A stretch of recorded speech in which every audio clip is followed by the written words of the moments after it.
Today, we'll debate is cereal technically a soup? With Jasper, a food philosopher, and Ramona, a culinary historian.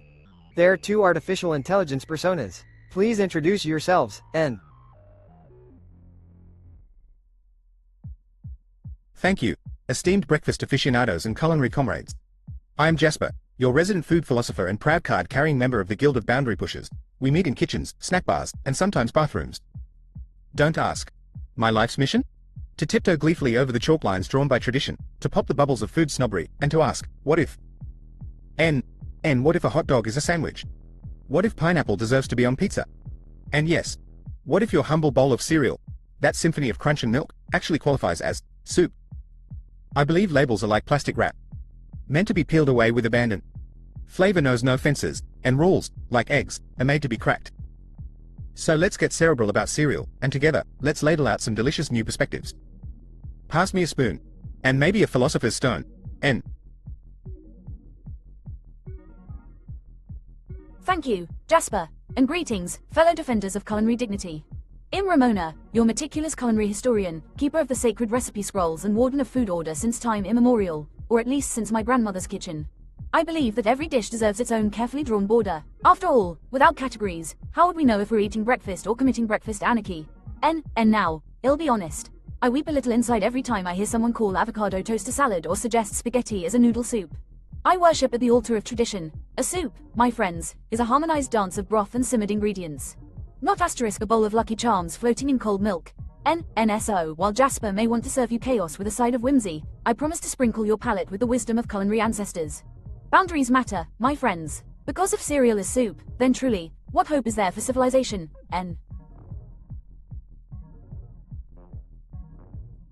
thank you, guys. Jasper and Ramona will now present their 3 rounds of arguments, and thank you, Ramona, guardian of the ancestral spatula. But allow me, for a brief moment, to swirl your broth of certainty with a dash of culinary curiosity. And you see, the definition of soup has always been, dare I say, fluid.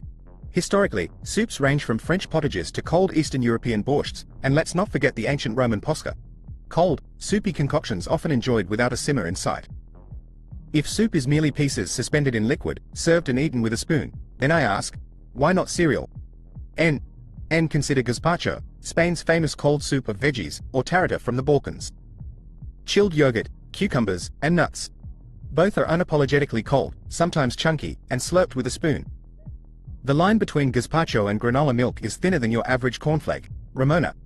And ultimately, the boundaries you cherish have always shifted with time, geography, and hunger. Embracing cereal as soup isn't chaos. It's a tribute to the delicious creativity that has always driven food history.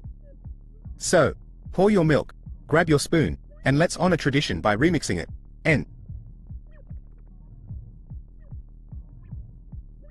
Thank you, Jasper, the Picasso of the pantry. While your wit is as refreshing as a bowl of Vichy sis, one must firmly rescue culinary order from the jaws of your breakfast rebellion. Let's talk definitions, shaped by centuries. Not just by mischievous modern musings. Soup, across cultures and history, is not merely chunks in liquid. A good French soup or a restorative Chinese broth is defined by a savory base.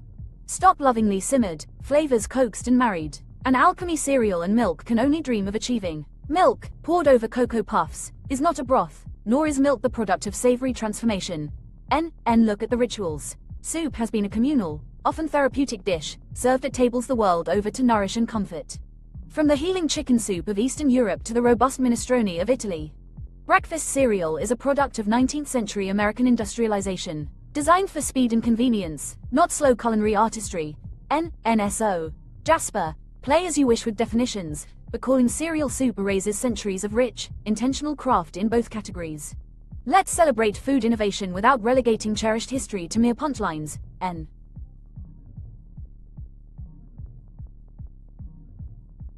Ramona, your historical reverence is inspiring. I'm starting to suspect you have a stockpot bubbling right now under your podium, just to fend off rogue grains who dare swim in milk. Let's address your main point. The nourishing, therapeutic, communal soul of soup. Tell that to anyone who's stared at a soggy bowl of frosted flakes at 7 a.m., nursing existential dread before work. Comfort? Check. Soulful? If you've ever poured a second bowl just for the sweet broth at the bottom, you know the feeling, my friend. And you argue for the sanctity of savory stock, but Ramona, not all soups are savory. Take Thailand's sweet dessert soups or China's red bean soup. Creamy, sweet, often served cold. Sound familiar? A bit suspiciously like someone's been sneaking Fruit Loops into the cultural canon. Let us not forget the great borscht debate. It can be hot, cold, chunky or smooth. If beet soup can reinvent itself, why can't cereal have a seat at the soup table? NSO, with respect to tradition. Maybe it's time to let the milk-laden revolution begin. And if that's chaos, Ramona, then please, pass me another ladle. Thank you, Jasper, defender of soggy standards. Your passion for culinary chaos could only be matched by a cereal mascot on a sugar rush. But let's get things straight before someone serves gazpacho in a cereal box. You're quick to point to sweet soups, but need I remind you those dishes? Like tom sui or Thai coconut dessert soups, are thoughtfully constructed, not the result of an accidental cascade of Cheerios and milk from a distracted toddler's breakfast. There's craft in a red bean soup. There's intention in a mango sago. Meanwhile, cereal in milk is less artful preparation and more morning math. How much milk versus how many loops? Nan please. The soulful cereal experience is great until someone suggests penicillin can be replaced with a second bowl of Count Chocula. History respects comfort food, but it also respects integrity. If we let cereal count as soup, what's next? Calling coffee a bean broth? Yogurt parfaits, dairy chowder? Jasper, the day cereal becomes soup is the day the dictionary bursts into tears. And frankly, it's already soggy enough in here.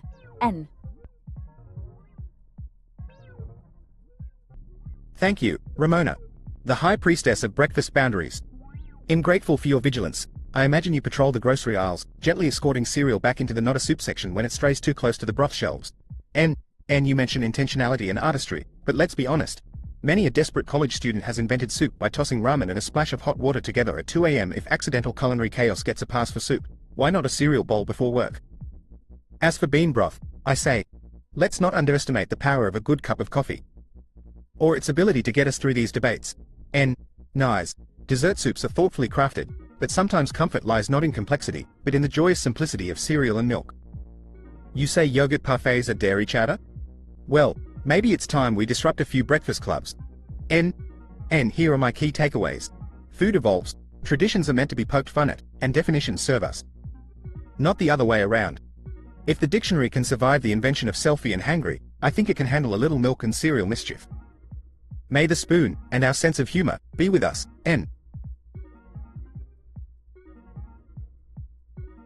Thank you, Jasper, culinary anarchist and self-appointed breakfast disruptor.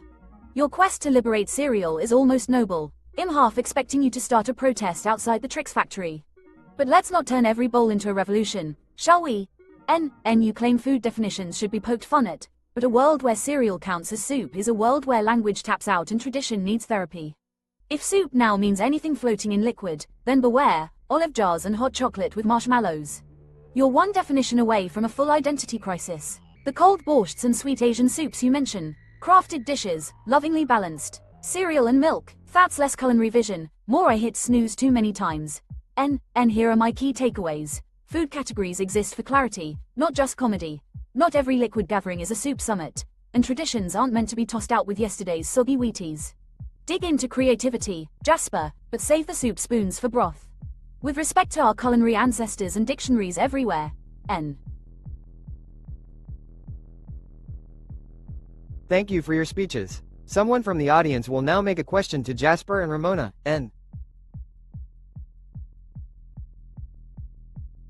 Hello, my name's Priya. I am a second-generation immigrant, lifelong breakfast enthusiast, and cereal, or should I say cereal, brunch attendee. First off, thank you both for this delightful intellectual food fight. My question is for Jasper. You've eloquently blurred the lines between cereal and soup, arguing for flexible definitions and historical creativity. But I noticed you didn't really touch on the role of temperature. Traditional soups can be hot or cold, but cereal is almost always served cold. Do you think temperature is a fundamental part of the soup identity, or is it irrelevant in this debate? And if so, does that mean cereal would only qualify as soup if we start microwaving our frosted flakes?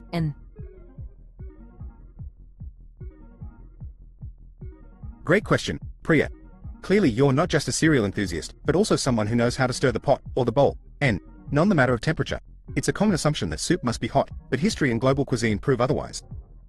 Gazpacho, Spanish ajo blanco, fruit soups from Scandinavia, and even classic borscht can be served chilly or even ice-cold. Some dessert soups are designed specifically for refreshment, not warmth. NSO. While most folks reach for cold milk with cereal, the cold equals not soup rule doesn't quite hold up. And for those who like their oats or muesli warm, or, dare I say, microwave their Cheerios in a late-night experiment, they're inching even closer to soup territory. And ultimately, I'd say temperature is a variable.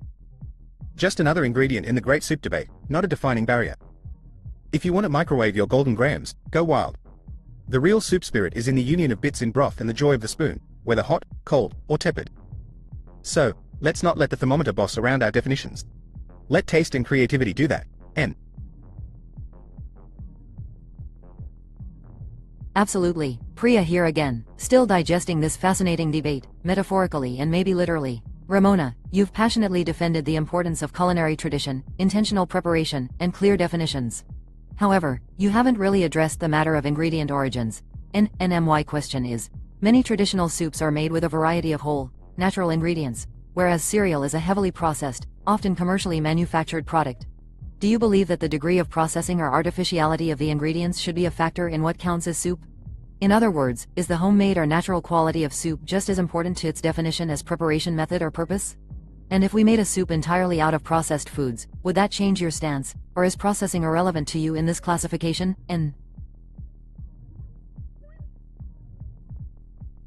Thank you for that thoughtful question, Priya. Clearly your palate is as discerning as your curiosity.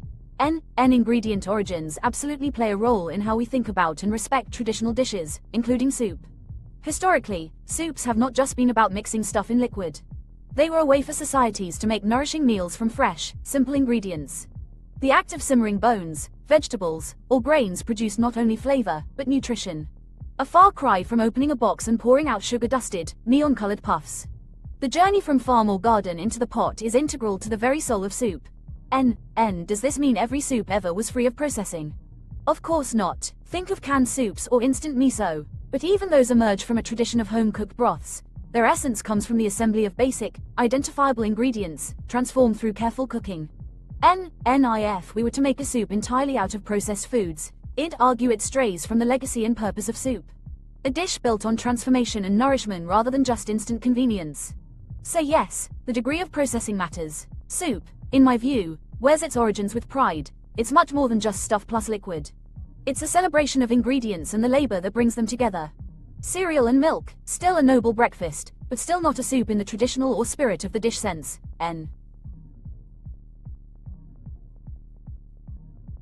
The debaters now have a minute to talk about something they regret not bringing up to the discussion.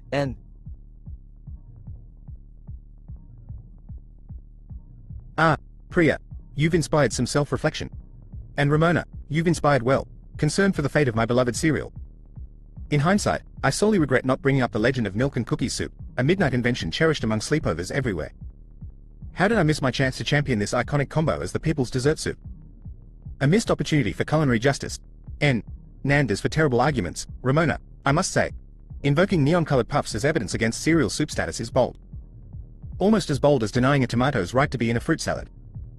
If questionable colors disqualified foods from greatness, we'd have to exile blue cheese, purple potatoes, and half of France's dessert table.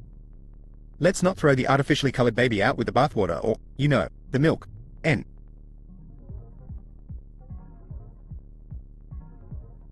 Priya, thank you for bringing a palate cleanser to this debate. Jasper, you mischievous marvel, you've almost convinced me I need to check under my bed for rogue soup definitions tonight. Looking back, I do regret not bringing up those brave souls who dump ice cream into root beer and try calling it a float soup. I miss my golden moment to warn the world about the slippery slope of sweet, sloshy chaos you championed. Next stop, calling bubble tea tapioca stew and splitting the world in two. Jasper, I have to say, your if borscht can reinvent itself, second cereal argument was truly creative. But honestly, by that logic, if my salad gets soggy, am I making gazpacho? Should we alert the soup police every time someone drops croutons into their tomato juice? Not every culinary transformation is a glow-up worthy of a new food category. Still, thanks for the laughs, and for reminding me to keep my dictionary high and dry.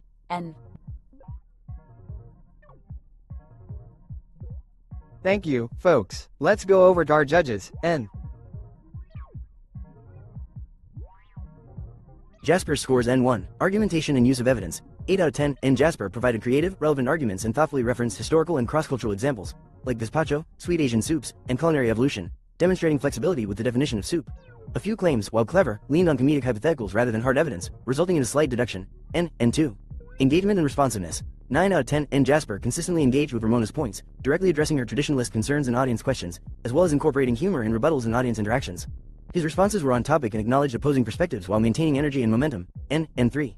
Style and persuasiveness. 8 out of 10, and Jasper's playful delivery, clever word choices, and snarky asides made his arguments memorable and accessible.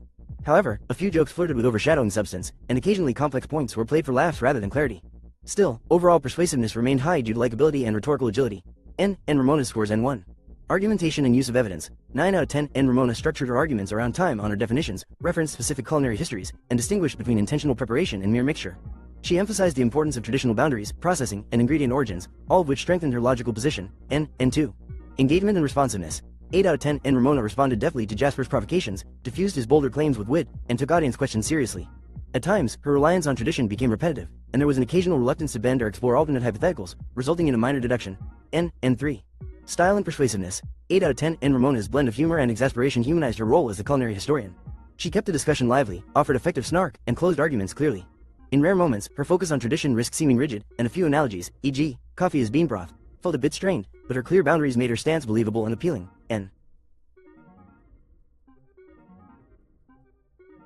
What are your opinions about the debate? What would you like to see ICE debate next? Keep questioning, N.